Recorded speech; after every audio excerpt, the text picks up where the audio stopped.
Michel Larive, vous avez la parole. Merci, Monsieur le Président, Monsieur le Ministre, chers collègues. Avec son accord, je m'adresse à vous au nom de la délégation qui s'est rendue la semaine dernière au Kenya pour un voyage d'études parlementaires sur le VIH, la tuberculose et le paludisme.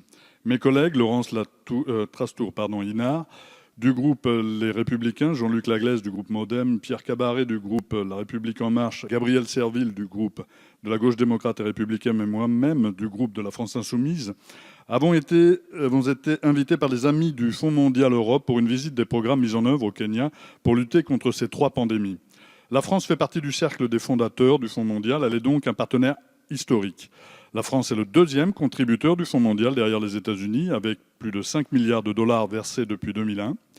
Nous avons participé à sauver plus de 22 millions de vies depuis la création du Fonds mondial. Grâce à notre action commune avec nos partenaires internationaux, les décès causés par ces pandémies ont diminué de plus de 30%. J'aimerais vous raconter l'histoire de Pauline, rencontrée au centre de santé d'Ambakassi. Cette jeune femme de 31 ans a découvert sa séropositivité il y a 10 ans. Elle vit dans une petite cabane en tôle d'un bidonville de Nairobi. En 2016, elle a suivi un traitement antirétroviral couronné de succès. Elle a un garçon de 11 ans et attend un autre bébé. Les deux ne sont pas contaminés par le VIH grâce à des traitements préventifs. Tous ces soins et toute cette attention, elle les a trouvés auprès du personnel du centre de santé, cofinancé par le Fonds mondial. Aujourd'hui, elle y est volontaire et accompagne les nouveaux séropositifs dans leur combat contre la maladie.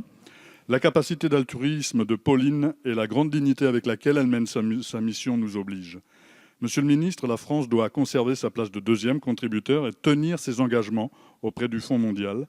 Nous souhaitons que la France, qui n'a jamais accueilli la conférence trisannuelle des donateurs du Fonds mondial, l'organise en 2019, année où elle présidera le G7. Y êtes-vous favorable? Je vous remercie, monsieur le député. Monsieur le ministre, vous avez la parole.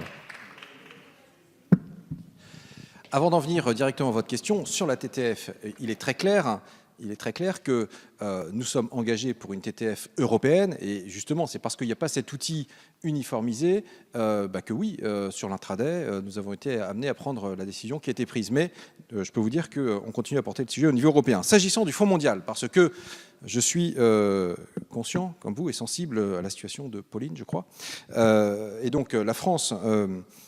et depuis 2002, de mémoire, a joué un rôle clé dans la naissance du Fonds mondial de lutte contre le sida, la tuberculose et le paludisme, auquel elle a versé depuis près de 5 milliards de dollars, avec le rang de 2e contributeur historique. Et donc, elle continuera avec une contribution significative à ce fonds. Il y a d'ailleurs une conférence de reconstitution qui aura lieu en 2019. Je rappelle, en 2018, nous étions contributeurs à hauteur de 385 millions d'euros.